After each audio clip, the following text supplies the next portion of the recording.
Kamora morama intie janeno ma Lolwe Tv sama chalo kama indi en kinde maber mar waki chenro mar Kuku Mar Wach elo Harun John wuod Otieno kawuono ni endi kakoro Kuku Mar Wach obage boma ma Nairobi ka endi waloso ka wantiere tie yien kamoro ka ene mayamo kudho maber king'iyo lwasi ma wantie ni endi en lwasi nendo mane kare kendo nyangafu maber mar goyo mbaka en kama dogo mbaka kawuono ni endi ka wantie ka endi gi wendo ma en owuon obro nyiso nyinge to nyinge en ng'ano owuod kure to samoro Nairobi ka endi ang'o motimo tang'o mi obet ka endi odiochieng' ma kawuono nikech ber mar mondo mi wayanga jowa mantiere e chenro mar Kuku Mar Wach. Anto nyinga kaka pile ng'eni an Niko Kelo omiyo bed machiegni kaw komi mar mondo mi koro iwinj wechegi achiel kachiel.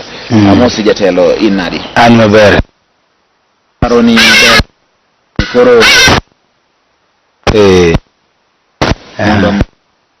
anye in ng'ano rima kare koro ng'eno do twak gi ng'ano mano kare. An iluonga ni Andrew Oswago, an wuod Suba, an wuod Mbita, thurgi amilo gesa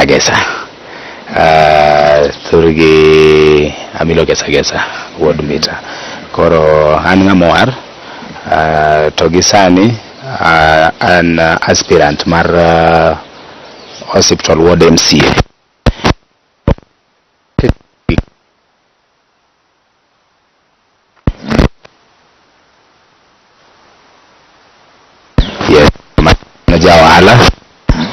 Wahala mar uso to kendo anambe hari area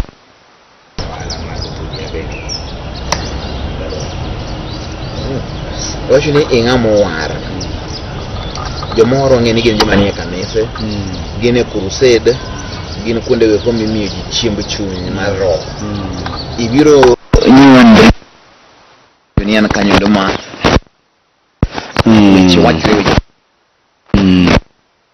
gi dho jongere iye kanyo ang'o momiyo ibire siasa ang'o ni beda mondo mi bed machiegni gi altar mondo land wach Jehova to king'e ni wacho ni siasa onywandre kata siasa oduore en pach dhano ma siasa wuon to konywandre ke chik ma siasa en representing the common mwananchi kar government. Koro nywandruok mare biro koluwore gi a particular person ma is representing the people gi gik motimo ema nyalo miyo nywandruok mar siasa lakini siasa wuon miluongo ni politics, it is not as that as such. The people in politics ema datify the politics. Kore wanya nana ni kata ng'ato mowar kaka in nyalo donjo siasa ke donjo gi adier mari itime gi ler mowinjore to en gima ber. Absolutely. Nikech representing jopiny en luong moya kuom Nyasaye. En luong. Nyasaye ema yiero jatelo. Telo kuom Nyasaye. Telo kuom Nyasaye. Onge wache wacho ni ichung' kama iluongo ni hospital ward mano endo nitiere boma ma Nairobi kae kaunti ma Nairobi kar od bura ma Mathare. Absolutely. Hospital ward kanyo endo en kama otimo Mathare mental gere. Leo miluongo ni hospital ward. Kanyo oting'o joma mang'eny ahinya e Mathare kanyo. Kibet piny Musa ngono mi chako ng'weji ni ang'o matimre ma ok ber ni e hospital ward kanyo dwa mondo mi dhi losi. Mondo sani kore kwa jopiny mondo mi thuolo no ang'o ma ineno ka ok ber ni e hospital ward. Kachako mos achiel kod achiel namba achiel gima ok ber na en chandruok kod thieth maduong' mane hospital ward. Mine modak hospital ward, mon liete, nyithi kiye kod ji duto modak hospital ward, a greater majority are suffering. Only a few individuals ma maybe onge gi jok manie telo ema winjo ber telo mar Kenya. Tiyudo ni Kenya ka wan gi telo maber manokelnwa kod migosi Raila Amolo Odinga kogore ne matek ne the new constitution mokelo gimiluongo ni ward mibedo ni dwaro. Koro ward ni at its level oningo bed ni ng'ato ma is a representative at a ward level wuotho gi jopiny achiel kod achiel kendo ng'eyo changamoto ma jopiny kale kendo bedo in a position to represent them at the county level mondo mi gik moko ochanore koya e government e sirikal to kalo to donjo ne jopiny. Tiyudo ka chandruok ni malo ahinya. Minewa ng'eny gi wuok hospital ward kadhi luoko ne orieche to nikech yudo ni ohala ma ginyalo timo to gino miyo pi wang'a chwer nikech bang'e tiyudo ni nyathine samoro nyathi tich kendo biyudo ni mane yot kanyo ok nyal dhi skul, ok onyal yudo pesa e yo makare. Iyudo ni gik machalo kaka bridges around hospital ward en campaign tool every election period. Nika election period obiro to ni adhi tieko no bridge ni adhi timo kiang'o adhi no. To magi gin gik mosebedi kilando manyiso ni there is no good leadership in hospital ward. To mane momiyo achung' nikech kanya mana adake. Kanya sayo timo na ng'wono matin takaga dong' ng'ie chien tawacho ni oyo kuma adake cha nitiere jok man gi chandruok kendo adwa ni mondo adhi machung' matek magol gi chandruok magiketo. Iparo chien. To hospital ward kang'iyo hospital ward kaka nitiere en kama ene Madhare ng'enyne ni kedo kuno kaka kuonde dak maong'ore ma joma ni kanyo joma yuto gi nitiere piny to kaka wacho ni joma samoro mine wuok dhi luoko isili ne oria eka giyude gimoro matin matin ni cham. Iparo ni koro in ang' midwa timo practically mondo mi koro ikonygi e wach machal kamae, ang'o miloso negi? En geno mane midwa mondo migi ng'e ni mae gima oswago wacho ni dhi timonwa omiyo dipoka okonyo e weche mag luoko mwaluoko ahinya ne rieri kiluwo ng'apaya ma Juja Road okinyi kokinyi en mine moa Madhare morie isili madhi luoko to gin mine mana majoluo gi Waluya ng'enygi. Iro timonegi ang'o? Gina minyne te nyako kuche. Every tribe there is no tribe ma is exceptional there. Yudo ka giduto gikale okang' machalo kod mwacho. Koro gima adwa timo en ni namba achiel adwa make sure ni wayawo chiro e hospital ward. To kwaseyawo chiro tabro make sure ni miyo ka miyo aboost ne ohala. Most of jok ma are very very much unfortunate and are very vulnerable. Ayawo negi ohala kod pesa matin mokel abich kaluwore gi uwezo mar ng'ato, mokel apar kaluwore kendo gi kama ng'ato nitie gi gima ng'ato dwa ni mondo otim kaluwore gi the nature of business modwa tim. Iwinjo? To kwaseyawo negi ohelni tiyudo ni koro miyo ka miyo dhi bedo gi gire monyalo chwero lwete kendo timo ang'o? Kogik odhiambo to nyalo keto chiemo ewi mesa, moko struggle, onyalo kawo nyathine otere government school, ong'iew ne uniform, otimne gik matin. To ilero maber, in kaka oswago ang'e maber en kuom sani endi onge MCA moro amora e piny Kenya kaendi mantie gi Ward Development Fund pok noike. Pesa ni bende midhi chamo kaka osara mari en mari gi joodi, nyathini gi nyithindi gi jaodi. Omenda midwa gero go chiro gi mimigi mag ohala gi iparo ni dwa golo gi kanye? There is a lot of initiatives we can put in place ma are money generating activities ma wanyalo put in place ma miyowa pesa wawegi wanyalo timo gigo mag ward. To kata kiwe mana there is a ward development fund. That ward development fund be tije en mondo develop the ward. Gik machalo kamago pesa go gina gik ma iluwo kochakale chenro mar county government. I initiate gi atimo that proposal to work follow up and where it is very difficult and there are a lot of connections makandiko kane government and the proposal and so many NGOs are just willing to assist people and manada of ginyal yudo a clear lane maginyalo luwo mondo konyruok magin go chokni go piny because there is no proper government, someone who is trusted manyalo kelo konyni go.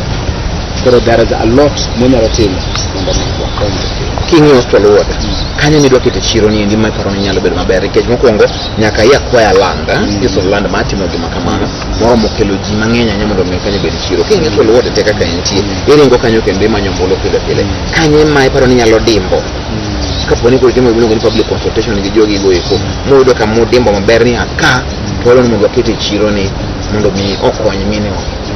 There is a space miluongo ni Pakadara kanyo kinda itiyo kode, some part of it get liters and so things and sort. Kore ni kumwanyalo ntie kumoro mobedo moslant. We can levelize it, mwakete maber mwenyalo accommodate a good market. Kiwe kanyo nitiere tie depot. Tie depot nitiere a very good space. Wanyalo wuoyo gi polise eyo makare. Giwe mwapuolo. Keto structures mag ohala mok interfere gi police station ok interfere gi to at least jogo the for space is not a problem. Space wanyalo initiate. I don't know penji weche mag tiego weche mag somo. So Lolwe nitie gi skunde mag piny owacho, government school, gin mage mag nitie? There is one government school, Kolo. Mano is also another thing. Manyalo miyo abedo gi chuny mar mondo achung' nikech kacha ji ng'eny. Kacha ji ng'eny. To skul ten achiel. Skul ten en achiel. Matin mano nyiso ni kata nyithindo masomo kanyo mondo kuond mag somo nyaka koro gidhi e private schools. Skunde mag ji giwegi. Samoro nyalo onge maraje nyalo be kendo koro onge to mano before I forget, mano osekelo a lot of young mothers. Jana nimekuwa na meeting, leo na meeting for young mothers. Yudo kawa ni over 1,020 years ma already mothers. Over 1,020 years are already young mothers. Area check. Just to work. Yudo ka ng'ato this nyathi because of Osandre, the laziness in a position to take her to school, engage kakongea gik machalo kaka sanitary pads gionge, out just from 50 shillings she's willing to give herself away to a man. So we get an intercourse getting over, and then later on the child is produced. Because you don't need for what they do, a lot of young mothers, and therefore you're medal.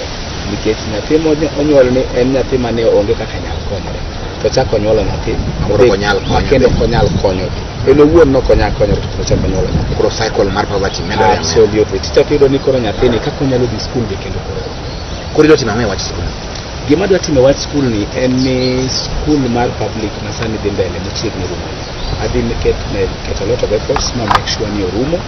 To kuserumo, tadi make sure ni even part where need be, I'll even be giving part of my salary where need be. When I make sure part of your salary? Absolutely. Gini wacho ka jopiny winji. Ma wacho ka jopiny winjo. Salary mar MCA, salary mar MCA kong'eny ahinya en 300,000. 300,000 ni idwaro mondo ichaki kawe bathe marom nade. But you see, even right now, I am living honestly.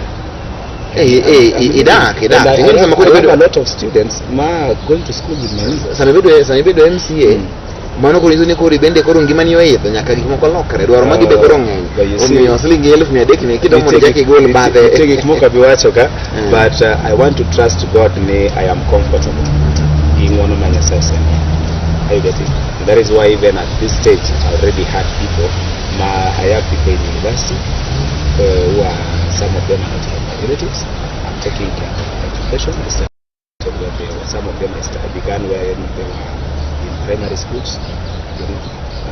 Some of them in primary schools, and now they're in secondary. Some are in class 8. I've been supporting them. So it will not be a very big deal for me to take part of my salary to even support more. Nikech an go handa. In ng'amo war kendo iwacho gigi ka ji nene te e wang' jowi mar Lolwe kae. Ing'e ni chieng' moro ma ibiro ng'adni go bura. Nikech ni wacho wang' jowi mar Lolwe ka onge ni kokelo. To ni singo ni mage ma ibiro timo. Emomiyo mae dhi dong kaka record ni chieng' moro ni oswago no olero ni chieng' moro nokawe kata mana sache moro matin okonyo go kamoro. To kata kiwe mano ni nitiere migepe mang'eny ma kokalo kuom CBOs. We are able to dispense bursaries every term to the children. But it is just upon me as a leader to lobby for these CBOs and the TOs. To katakiwe man, one gigi milongo ni bursary at a ward level and at a constituency level. Kasi bedabeda mang'eyo ni mae gima adwa timo, to an kaka jatelo, tasemo no kagi chaliti. Bro bedo my responsibility. Kaka singo ne jopiny ni mondo make sure ni onge nyathi manie ot nikech okoso school fees. Even bursary, I will initiate a proper way of dispensing bursary to the common mwananchi. Maonge bursary maprodalo kuko na rest. I get it. So doing that, it is very simple. Someone will be asking me anything ngoma pokijoti. Bursary always yudoka bursary iketo jomoko dhi pango ne laini nitiyo pango laini nitie ka bursary. That will never be in my case. We have enough churches in our sector work. To church is a trusted entity makotigo to adieri kata jidhiega mondo yud konyruok. To ng'ato kaka en pastor also registered churches. We can be using registered churches. Gine ma jo pastors emandiko nyinge ji te managers ke church ngata ka nigi shida e community where they run to first, number one is a church. Are you getting? Koro nyakwa make churches go mondo what deal kodgi as a body of dispensing bursary to the needy people. They know them more than I do. Yes. Koro brother, by all means, onge nyathi ma probede out. New for schools. Olero maber kaka oda mondo mi orakre gi weche go mag somo mag rowere mantiere hostel ward. Winjo koketo maler ni basari ok ichake gone lai mondo mi eyudi basari bro yudi kama intiere to mana kigwela adier mantie go mar nyathi mantie kod chan mondo mi omi manendo ma en yo mar konyruok. Adwaro ni mondo wachak waket nyong'ong e hostel ward kaendi. Madhare en kama rita kwe rach. Gino kuonde go kuma utapigwa ngeta ng'e ni kuna vile utainuliwa tu saa yote ingacho kwa ondoke mtaani.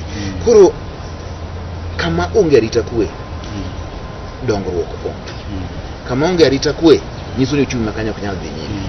Kama onge rita kwe nyiso ni kata dak makanyo ji ok nyal dak kanyo joma beyo nikech joma beyo te boringo akanyo dong mana joma richo. Irwa timo ang'o wacha rita kwe security. Kawacho kuom security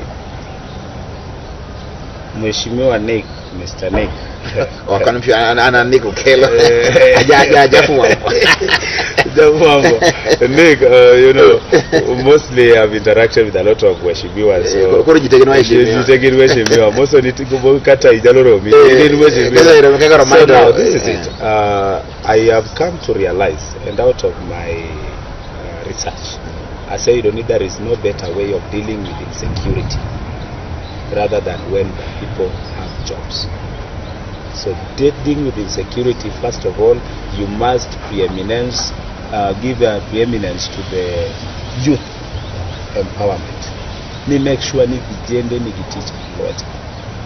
Kanya thimara wera ni giticha lwete, there will be no idle men around. Koro kanya kumwachako. Adi make sure ni kijana ka kijana mani hospital ward ni giticha lwete. And it is something that is workable. We have seen it. Sonko used to do it. Simbarati, you know his story.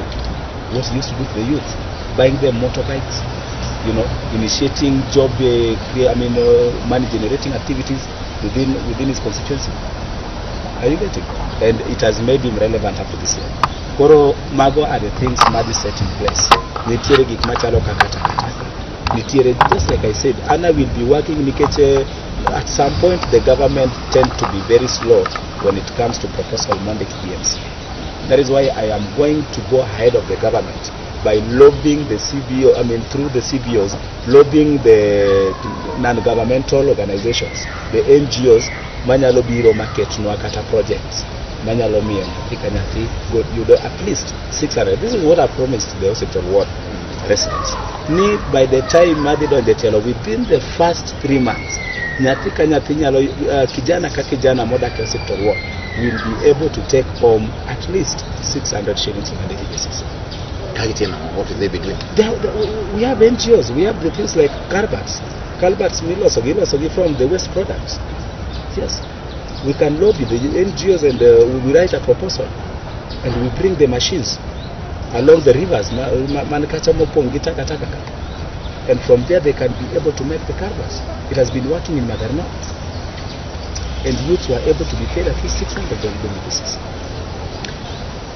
Onge wache adwa ni mondo mi wakaw yo matin to wakaw waduogo mondo mi koro wachak wang'ane ni to koro in ng'ama pastor kendo ing'ama endo mohero Nyasaye kacha bende kwong nitie mang'eny ahinya dhano mer tichwako kong'o gi eki waluongo ni pombe za kewango ing'eyo ma gina kanyo dhano mer 24/7 kianadi ing'ama wara ng'eni kit kama wara gi kong'o ko be kamoro achiel koduogi bunyiso ni to en ang'o medwa timo ibro loro gi ibro timo nadi idwa dhi kanyo gi muma usiro timo nang'o mae wach ma kodogo tibro lero no achiel ka chiel ma wantiere ka indi gi Andrew Swago jago no molap doge jurni ne komno endo mar Hostel Ward e Nairobi County ka indi omiyo poko tieko wadhi mna e thuolo matin bende wamuonye kata mno law dakariyo ka waduogo pod wantiere ka indi gi jatelo ni mondo lero no weche mang'eny ahinya mago ma bende koro wadhi nyime gi winjo sani.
TV maen okang' mar ariyo mar chenro mar Kuku Mar Wach, kama nyisi ni kaendi wagole wach kukune koda ka tiende. Sama igole kukune gi tiende, nyisi ni idhuole, imigo adimba, imigo yo mong'ith, imigo e yono endo ma bende obedhore makare, kendo yono endo ma oyiedhi. Emomiyo wantie kaendi gi Andrew Swago, senyisi ni ng'ano endo molako dhoge juri ne kom endo mar Hospital Ward mantiere e kar od bura ma Mathare e county ma Nairobi kaendi. Wadhi yuo kocho ni kacha en kama dhano chame amuna ahinya, kendo en kama bende ichwake kuong' e yo mar ariya. Gini en gima otheko ka, nikech kama ji omere sate onge productivity, tini onge dongruok moro amora nyalo bet ka. Kama ji do bere sate ji ok nyal kata paro maber mondo mi gibed gi paro manyien mag dongruok. Idwa timo nang'o mondo mi idwok chien kong'o minyuo kani ma bende imadhe, to ng'enyne bende en kong'o no bende ok opuodhi, ok en kong'o mane bende imadho, ok opime ma sirikal opuodho ni madhuru kuong'ni nikech maendi ber kod ngimau. Okay, migosi Nick, kiwacho kar kong'o kanyo kaka ing'eni kaka ng'ama war ng'ato nyalo bedo ni koro wadwa rite mondo winj no wacha.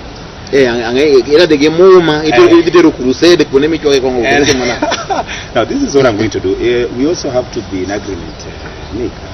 Ni Kongo and rather let's talk of brewery. It's a source of income and inachangia pakubwa to the stability of the economy of the country. For ankaka ngamoar adetimo ng'e wach Kongo. Let us not look at it from the perspective of ngamoar, because we have also appreciated ni and gima be sustain the economy. Okelo yuto. Retain jok mopuonjo nyithindgi up to university level just through Kongo. So the only thing that I'm going to do, number one, like I mentioned, citing question Mari Marajo Mamea. Then I want to kind of disagree.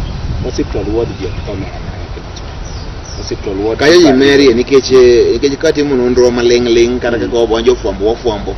Wangeni kanyo endo Kongo mine ni chwaka manyora mani kanyo magare mang'eny no. Miyo kijane matiendo jimera mera. This is what I'm going to do. Nyato nyalo bedo ni mer kaluwore gi the kind of status life na imbo dagi. Adwa ni mondo ka go picha na chien tibro yudo ni at some point na bedo nyaka chokora e Hospital Ward ka. Koro at that point I could be identified by being a chokora, kendo ng'ato nyalo kawo ni an ng'at moro ma mer, ng'at ma onge future. But the reason of this was naonge ng'at mane nyalo mako lweta. Koro kadhi mamako lwet vijendegi ma keep gi busy ma they are doing something ma by the end of the day ginyalo yudo at least 600. Gima dhi timo en ni sheria midiketi ni satich and satich. Satich and by that alone you've already moderated. Nikech nitie jok mabe madho Kongo mana nikech ustare margi mabe ok idwa interfere kodgi. Mano is his choice. Kata Romans chapter 14 verse 1 wacho ni kipenji gima ng'ato madho and so on and so forth. Someone with a clear faith, someone with a small faith, and so on and so forth. We don't want to get into that. And gima de timo en ni jok manyuoyo Kongo mok ni kare. Ka inyuoyo yo mar sirikal ma sirikal oyiego ten mana sawa. Lakini ng'ama nyuoyo Kongo manyalo ketho nyithindwa, we are going to regulate that. Lakini ng'ama nyuoyo Kongo nikech ka osebedo konyuoye for a very long time, to opuonjo go nyithinde to sirikal neno gi nikech before me there was. Kane ko kabiro ne nitie sirikal. An koro gima de timo ne jonyuo Kongo mok ni kare ok ni wadhi mako gi kata nwadhi timo gi nade. Gima nyalo timo ni we are going to reason together. Is it ni nyuoyo Kongo ni you've resolved to this nikech yonge gi means of any other business, a means of any other income? Then if that's the case, we will be able to bedo kakao gi keto gi kumara chiel. We train them on how to do any other kind of business, then we empower them to make sure ni at least gima ginyalo timo. But nyaka se wach mar Kongo ni madho the whole time.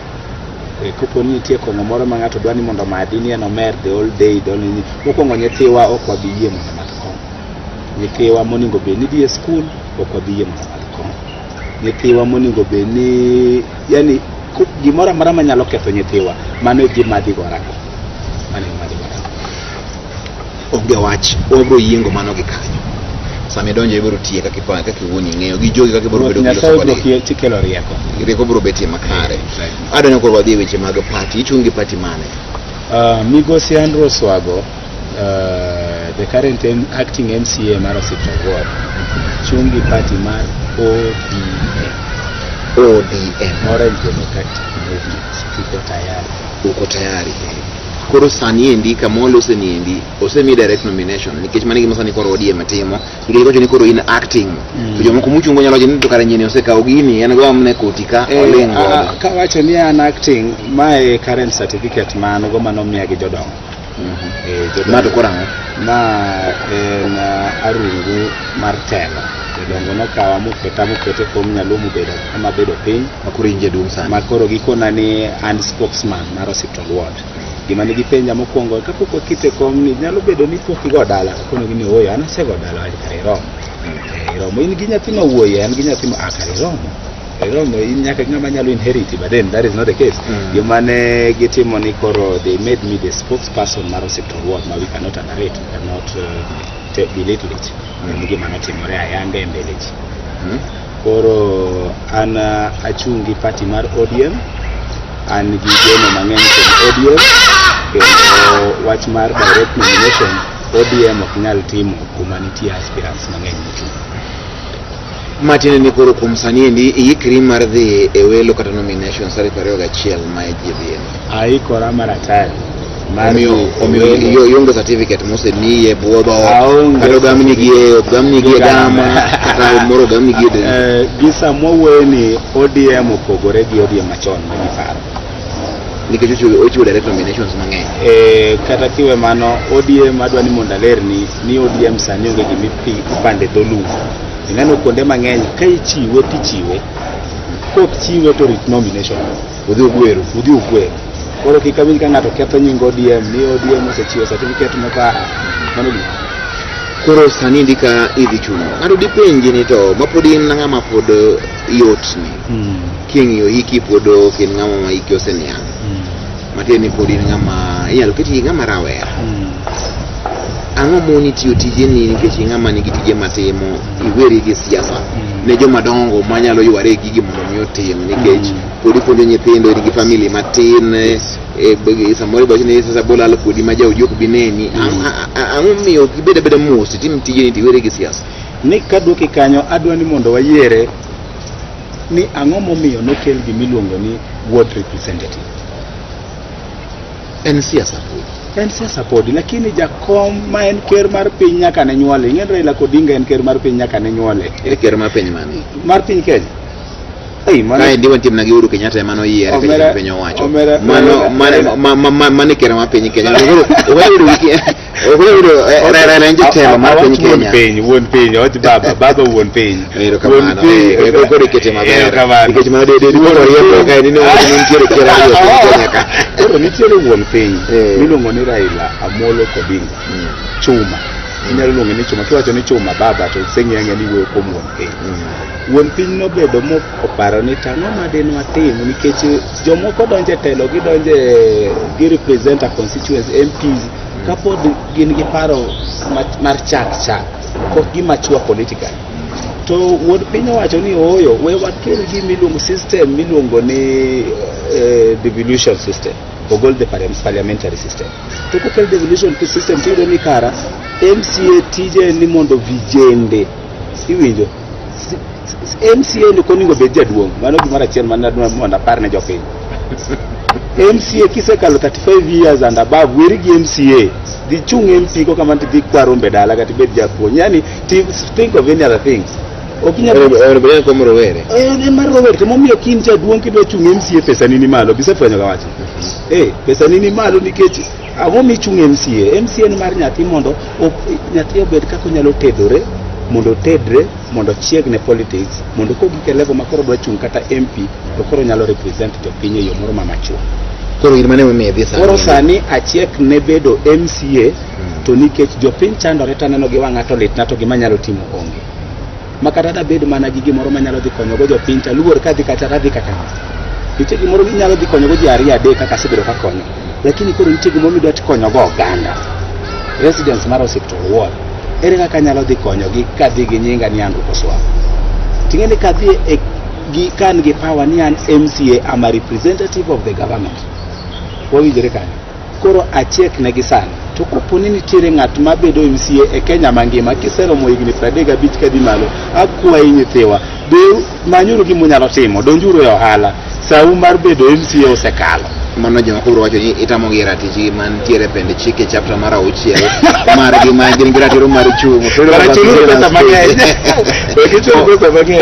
onge wacho ni mondo koro kodhi ka wagogo to ber mar mondo mi koro yashuoch kapo ni dhi nominations mag ODM ma ok odhi ni maber watene ogone ombulu mokoro ko bro beti nikech mano bende dwaro ma ji ne weyo ODM ka ibro wedepe ibro timruok nadi weche ng'eny kuom ng'uno ma Nyasaye nyaka na chak campaign Nyasaye otamore kelo na ng'ata maneno ka tim nigi tim mar jore manyalo gwede to ka duoga ng'iyo nitiere gik manyawuoyo gi sani nikech 80% mag residents mag Osiptal Ward osechung' kar tiendgi kendo gisewacho ni oswago ema dhi bedo ang'o ema dhi bedo MCA kipenja inano ni agidhi timo nang'o bang' ODM kopo ni koso bedo nomination tipenja man chalo mana ng'ama dwa penja ni to kidhi e polo mido ka Nyasaye onge tidhi timo nang'o nikech an ng'ama war to mano kanyal duoki nikech an ng'ama gi strong faith ni ruoth ni malo ka koro ka sedhi malo ta expect na yudo Nyasaye oganda wuon piny koro no kanya duogi sani an gadieri ni adhi bedo namba 1 gimoningo wapenj jok mamoko mwachungo kichwachung around ya 6 ni gidhi timo nang'o kopo ni gisewinjo ni koro swago selandi ni ema nigi 80% of the votes mag Osiptal Ward iwinjo to akwayo gi ni gibia swago en ng'ama war ng'at man go giwadu be onge gibia to wabed piny to wacho ni itiyo matek kiwuoyo gi jopiny itiyo matek nitie jok ma weri jomoko at least 3% mag Osiptal Ward maybe 10% momi an gi ite nikech 20% gi opogne jomoko abich mabochung kendo ni bi moro wabed piny mondo amany kuma nyalo soyie mondo jok mano trust gi bo feel ni oswago ero giko onge wach mano en oswago emane loso weche ma wacho kate gin pache ka ng'ano ndo machung kendo weche gi owuok mna e dhoge en wuon wan mar Lolwe TV ka endi ne en mi thuolo ni endi gi nyalo makama endi mar mondo mi otwag kod jogo kuma gin Osiptal Ward to gi joluote mane no chenro ni endi kamoro amora ma gin tiere to kapok awe mondo dhi ber mar mondo mi dakika achiel kende mondo ng'i kamera tilos gi Osiptal Ward kora achiel ka achiel aching kiloso kodgi king'iyo wang' gi tir tikwayo gi ombulu mido mondo mi gimino endo omiyo dakika achiel mabiro ni endi abro mi thuolo mar mondo mi koro ng'i kamera ni tir mondo mi koro ilos kod jogi mondo iket kwayo mari johera mag Osiptal Ward achaka yangora ne iluonga ni Andrew Swago ema koro dwa bedo MCA for the next 5 years mar Osiptal Ward to kwayo ma an go madinamiyo niko giko chieng mar nomination ma en tarik 21 unless kopo ni nyalo change but so far so good mi tarik 21 ko gikni chopo kar debe mi yudo kata kai itiyo gi the digital system ma picha dire tablet kama timi search ng'ato tiye kapo kisol chuo lwetie ng'ama dwa yiero parie the state of Osiptal Ward to king'i adiere mi yudo ni dhier mo Osiptal Ward litni tiyiero Swago king'i adier mi yudo ni basari okosebed kichiwe yo makare Oswage madwa chiwe kokalo kuom kanisni ma onge chachni mora mora mabro bede tiyiero Swago king'i adier mi neno ka the state of Osiptal Ward kaka nyithiwa onge kod tich mobedo ni malit tiyiero Swago kora kwai kuchi mondo walok Osiptal Ward waket Osiptal Ward manyala accommodate waduto ka wamor kod government mati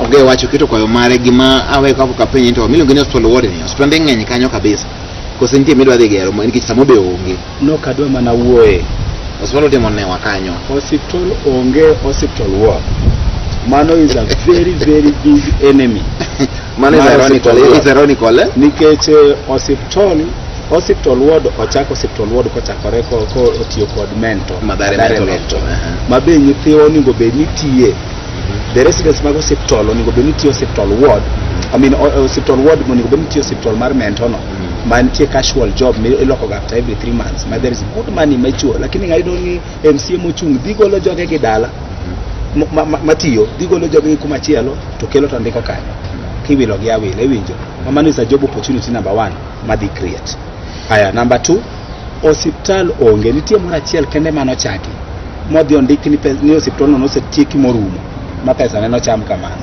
adhi gero osiptende adek Gitadhuru Fobi Ikoso mago weche mowach kod jachung. Olapdo gi juri ne kom nendo mar Hospital Ward kama onge osiptal tiluonge ni Hospital Ward. Mano koro e wach mamako dhoga ka indi ni Hospital Ward onge hospital kata di onge kar thieth. Mano en wach malich ahinya. Kata kamano wan gima tang' wawacho Lolwe TV ka indi en kwayo ni hayo maber. Walamo ni Nyasaye ma mondo mi paro gi dwachi mondo mi otimre. Wan manyalo timo ka indi en mana mwanyiso uno endo. Kuom sani endi abudo konyoro kamano kuom thuolo mar mondo mi bi twag kodwa. Yero kamano ahinya mad Nyasaye telni. Ne in janeno mar Lolwe TV kamoro amora mane ne chenro endi mar Kuku Mar Wach kawuono ni endi ne antiere ka endi gi migosi Andrew Oswago mabende en jago kaka senyisi madhi chung kendo ochung manendo e ward mar Hospital Ward e county ma Nairobi kaendi. Mondo achako rom kendo e kinde mowinjore ka thuolo nitiere bed kod kinde mano maber.